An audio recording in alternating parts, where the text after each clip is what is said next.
Okay, so I'm back. So this is gonna be the last one, I hope, and I'm not long-winded.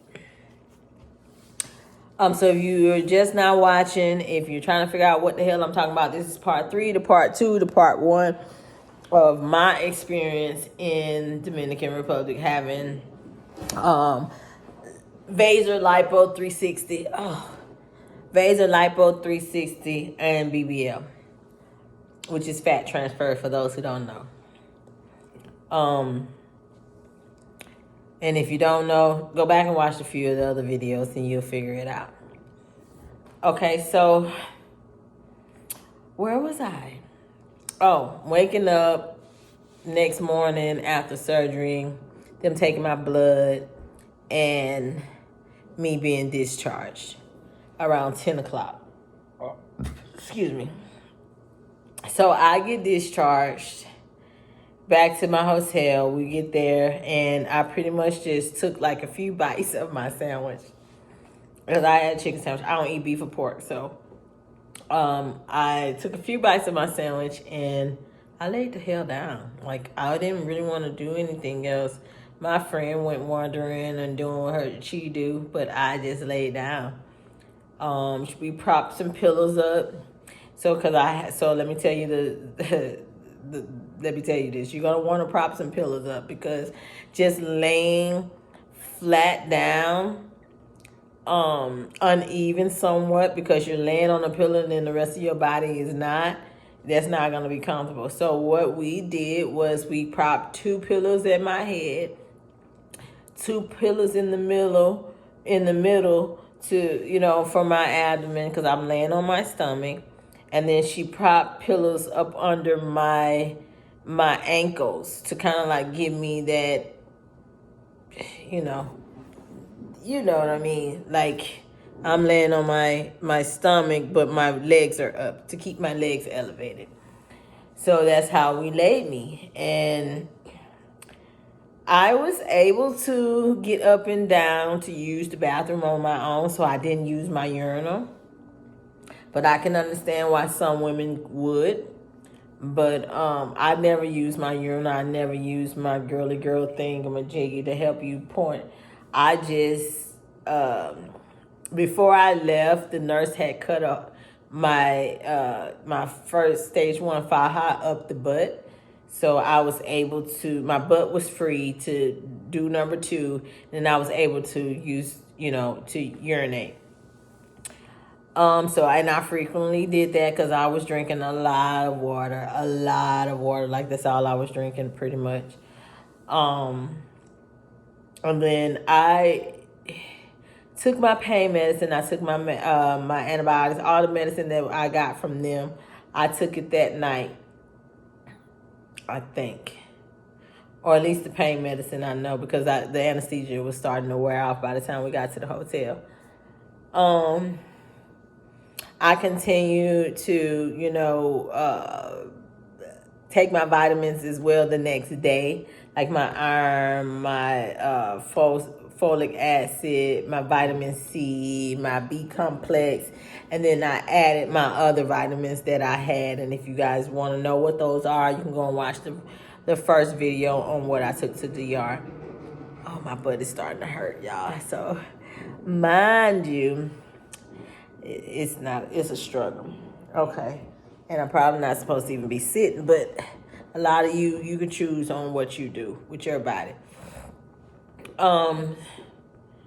So the first few days I was able to walk. I was walking in the clinic before I was released. So that was part of why they released me too. I was walking in the hotel. I would get up every couple hours and walk back and forth in the room because I was stiff. So the walking actually helped me to get through the stiffness. It kind of like loosened it up for me to lay back down, because that's all I wanted to do. I didn't want to do anything else for the first few days. And then I wasn't supposed to go back to the doctor until that Tuesday. So, and my surgery was on that Friday. So the weekend, the nurse came. She didn't come that Saturday. but she came on Sunday to my hotel room, and she gave me a massage. She bathed me. She gave me a massage. When I say bathed me, she washed me up, basically in a container, which I took my own container with me to bathe me in, to be my pail. So she used that to bring the water to me, so I didn't physically get in the shower. And she washed me up with the soapy rag, and then rinsed me off with, a non-soapy rag.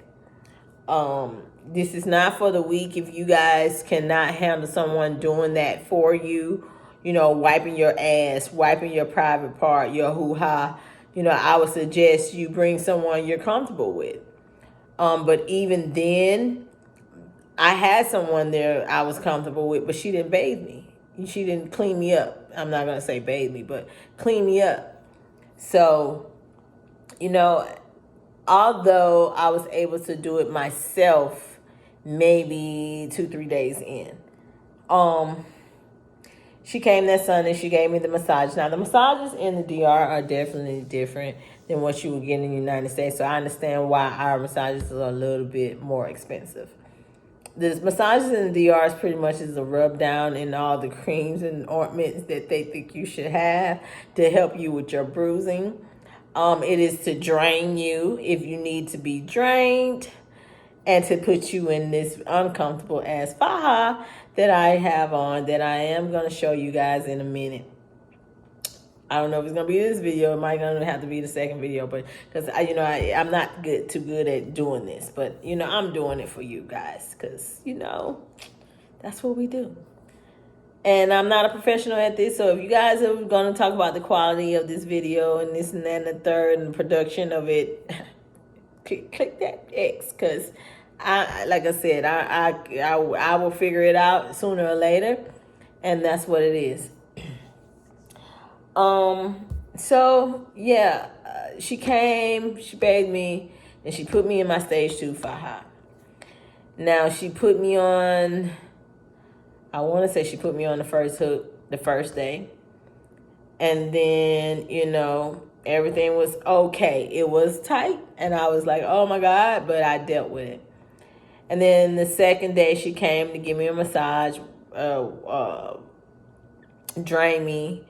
Because first day she drained me, which was that Sunday. Monday she came, she drained me, and she rubbed me down, did the little, what's the name, wave machine, and the beater, which I don't know if I was supposed to have been getting the beater, but I got it. And put on my faja, because putting on the faja can be complicated. And to make sure that if you have foams and boards, you need to make sure that you put them on right. Otherwise, because your stomach is like Play-Doh. It will mold into whatever shape you put on it. So whatever pressure you put on it, that's what it's going to mold into the shape to. So if you put your foams right here and your board right here, and there's a gap in between those foams, you're going to see it in your skin. If it's wrinkled in any place, you're going to see it up under your skin. That's why they say wear the camis, up under it. And I'm still wearing my cami a month later, just because I don't want it directly on my skin. This Monday she comes, she, do the same routine. I wasn't really doing anything. I did go, like I said, walk around the hotel. We would go and eat in the restaurant, maybe walk to the beach and come back. I didn't do too much or nothing. I laid down for the first 3 days, I think. And then Monday she came. Tuesday she came. No, Tuesday was my doctor's appointment. So I went there at 9 o'clock. There were other girls there at the time. No, there wasn't other girls there. I don't think I saw Dr. Bello until I went to the recovery house after surgery. I'm trying to think. I can't even remember, you guys. I don't know if I'm really getting this mixed up with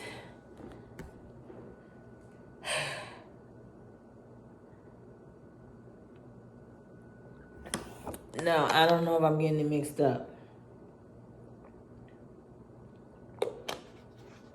I'm not getting it mixed up. Okay, so that Monday was the 8th. That's what it was. That Monday was the 8th or the 7th or something. I don't know. Shit. Was it the 8th? Yeah, 6, 7. It was the 8th. And that was the day I was supposed to check into the recovery house. Because my friend was leaving on that Monday, which I checked into the recovery house on that Monday. So that Monday I checked into the recovery house, which when I got to the recovery house, you guys, I was not happy. I'm not gonna mention the recovery house name because I don't want to bash anyone, because the owner, well, you know what, I am. I went to Harmonia, and the owner, she's nice, and I feel like she's a businesswoman, and she's doing what's best for her business. And in that business, you can get a little greedy and get sidetracked on what's important.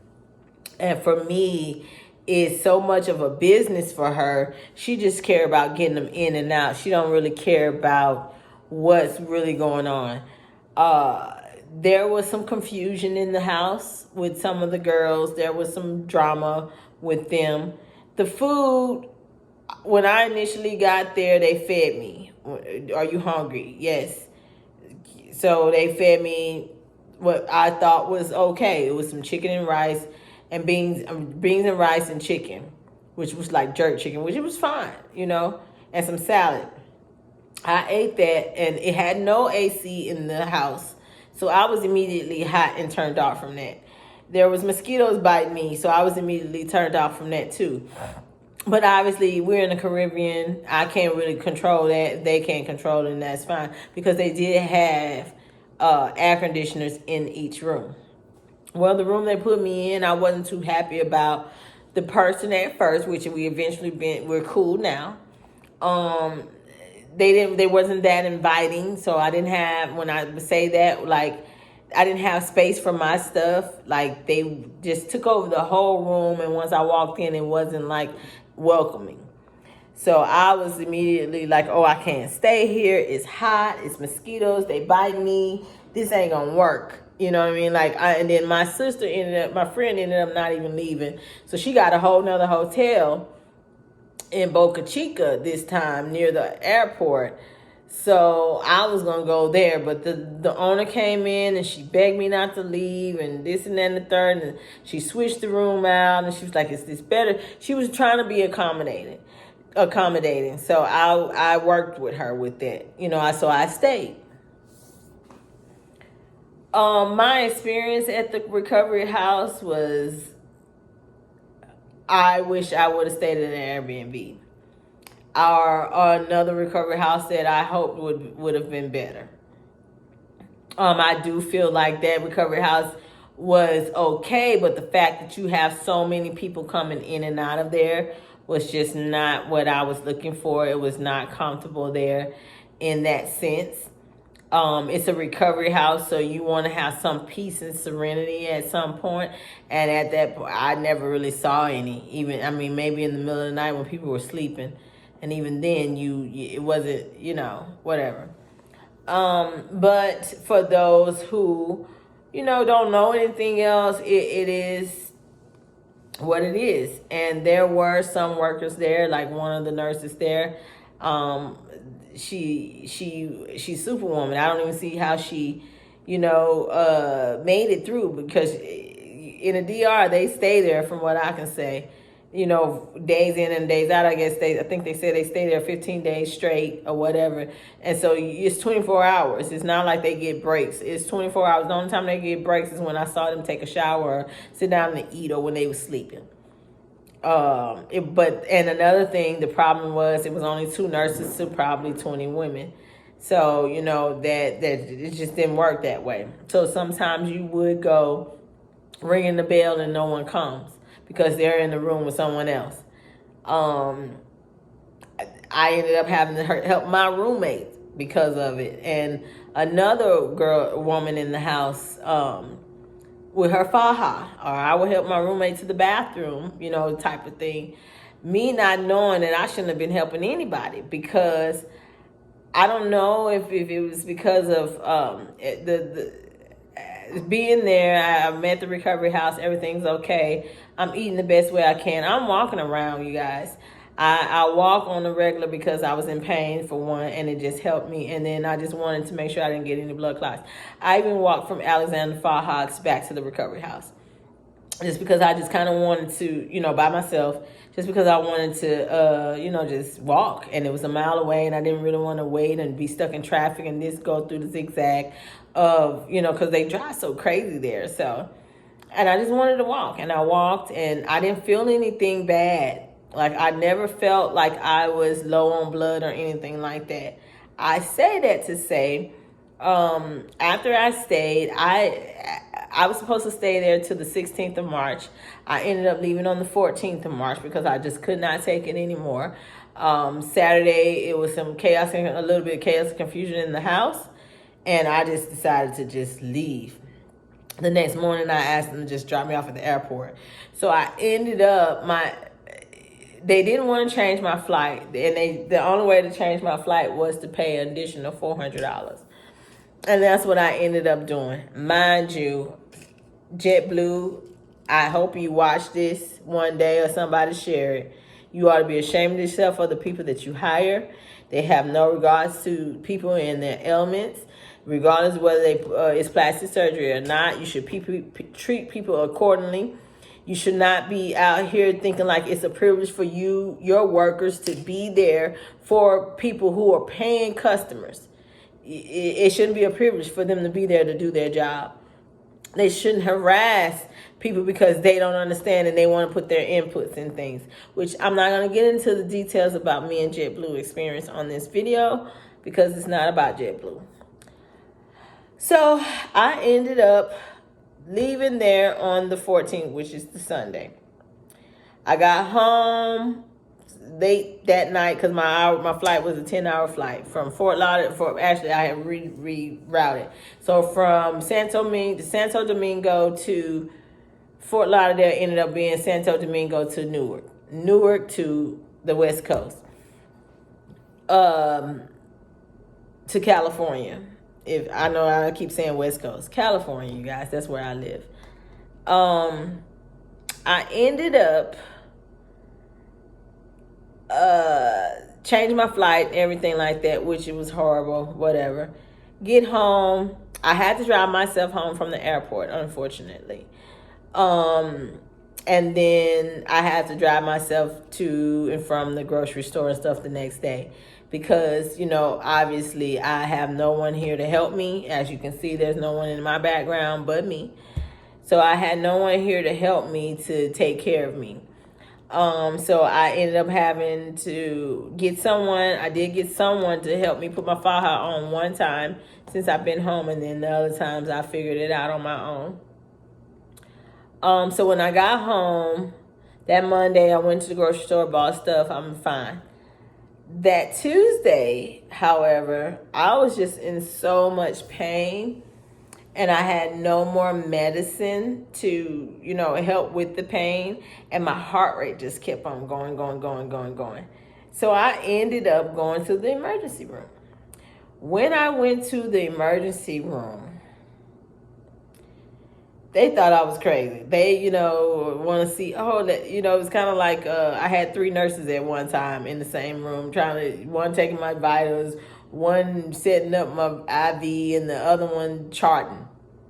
Like, I don't know why I needed them, but they was curious on what, you know what I'm saying? I don't know how often they got someone coming to the emergency room that just went to another country to get this type of surgery. So the women in there were definitely curious. Long story short, on that part, they ended up taking me to the back, putting me in the room, taking my blood. Lo and behold, because they didn't know what to do with me. They didn't know what to check or whatever. He's like, I'll check your incisions, but I really don't know. But it's not my expertise. Blah, they skeet, this and that. Just make sure you don't have any infections. And they took my blood. So when they took my blood, they realized my fucking hemo was at a 7.5. Mind you, when I told you I left here, it was at least a 13.5, 14. I was in disbelief. I was like, what, say that, come again? He was like, yeah, your hemo is at 7.5, you need a blood transfusion. And I'm like, who? I just had 2 blood transfusions. He was like, well, this is where we're at. Do you want one? And I'm like, of course, sure. So they gave me another unit, and I stayed in the hospital overnight. The next day, they released me after the pain medicine wore off, because obviously I had to drive myself back home. And they told me to follow up with my PCP, which I ended up going to urgent care a few days later because I didn't have enough pain medicine. And so I went there again, and I was having some pain at the bottom of my stomach. So I went there to follow up, kind of, sort of. They didn't do nothing but give me more pain medicine. And then I eventually went to my PCP, which she still don't know what to tell me. She wanted to refer me over to a plastic surgeon. So I say all this to say that make sure that your PCP know a little bit of something, at least to understand that I'm not coming to you for plastic surgery advice. I'm coming to you to make sure that I'm healing in the proper ways. To make sure that I don't have an infection or that I don't have any burns. I think that's the basic thing that your primary care doctor can fucking do to make sure that you are healing in the proper ways and there's no infection. And that because my blood was low. I had low red cells. My platelets were low. I had high white T cells though. So, after the pint of blood, the unit of blood, I was fine. I guess, everything went back because when they took my blood at the urgent care, once I went there for more pain medicine, when I went to my primary care doctor, it was back to, I guess, normal, where they're not concerned. I say all this to say, you guys, make sure that you listen to your body, because although I had no symptoms, when in hindsight, I guess I did, because I would get tired a lot, after the surgery. My lips never came back to a normal color until they gave me the blood transfusion. I was healing, but my bruises wasn't healing the way they were supposed to. And my heart rate was up from when I was in the DR to the time I got home and they gave me that next unit. So, and I felt it. I had the little thingamajiggy, the oximeter thing for your finger to check that. So I knew that my pulse was up. My oxygen levels were fine, but my pulse was up, and I felt my heart racing every time I laid down. So I say all that to say, to make sure that you are paying attention to your body. And it can be small things, but you make sure that you're paying attention, because you don't want to be like my roommate, who she had a tummy tuck, BBL, and Lipo in the back or whatever. And she was low on blood. It was a few women that end up having to get blood transfusion, because the doctors don't just give it to you. I'm guessing they gave it to me in the clinic because I needed it, because I'm pretty sure I lost a lot of blood, because I'm not anemic, but I know I bleed freely. Any little cut, I'm bleeding all over the place. So I knew that going in. And so I expected to have the blood transfusion, but I didn't think that I would need 3. If she gave me 3, I'm not sure, because I'm assuming that the 2 just wasn't enough, because I'm going to believe that they're not going to tell me they gave me something that they didn't. So yeah, after the 3rd blood transfusion here in the States, I have just been taking the medicine. I was prescribed some more antibiotics, because like I was telling you, I was feeling like I had like a pain in my stomach, the bottom of my stomach, kind of like a period pain, UTI type of pain. But I didn't have any pain when I urined. So they just gave it to me just in case. It was kind of like more around the incision. But the incision was not infected. I just been continuing to take my vitamins and trying to eat the best way I can. And, it's like I said, it's been a month and 6 days now. that I've had surgery, and I take it day by day because it is a challenge. It has been a struggle at night to deal with this faja. So speaking of faja, that's perfect. I think that's perfect timing. So we will do one more video because I'm gonna do a little bit of a reveal. I don't know how to do any before and after right now. I promise after this series of videos, I will try to figure it out from my laptop how to insert things and edit and stuff like that before my next video. If I don't hold it to me. I just, at least I'm giving out the information that I think is important. The things that I'm gonna take a little bit more minutes up, and I hope that I'm gonna get to 30 minutes and it'll still go through. The things that they don't tell you about this surgery is you go through a lot of ups and downs with your body. For one, the faja is so tight. For me, it was so tight. And then by the third day, I think that's when I got it taken in, when I went to Alexander Faja. So, and they took it in 2 sizes, and they still put me in it. And I had the foams and the board and the backboard, the ab board and form, all that in there, and it was just too much. I ended up, I'm still in the same faja that I had taken in, because I go back and forth from the second and third hook.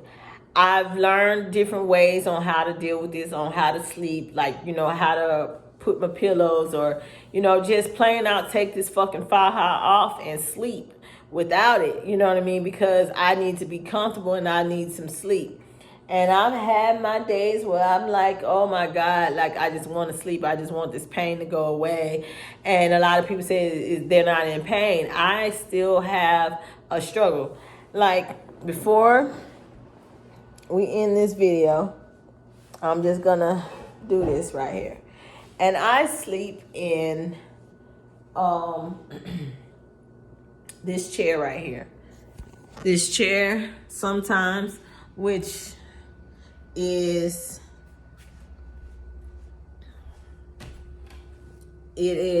sorry y'all, this is what I cover up in my little niece blanket. You know, I put my pillows up here like this. As you see, it's, you know, it's cut out. So that's one of those 0 gravity chairs where it's cut out and whatever. This is where I sit and I do my little work. I watch a little TV. Okay, so, you know, that, and I go back and forth from my bed. I go to my bed and this sofa right here. So as you guys can see, if you can see, I hope you can see, I have on the faja, and then I have on my little tights here, which I like the tights because, you know, it's showing a little booty. I don't know if you guys can see it. I hope you can see it. My little booty that I have right now. Now, I have lost a little bit of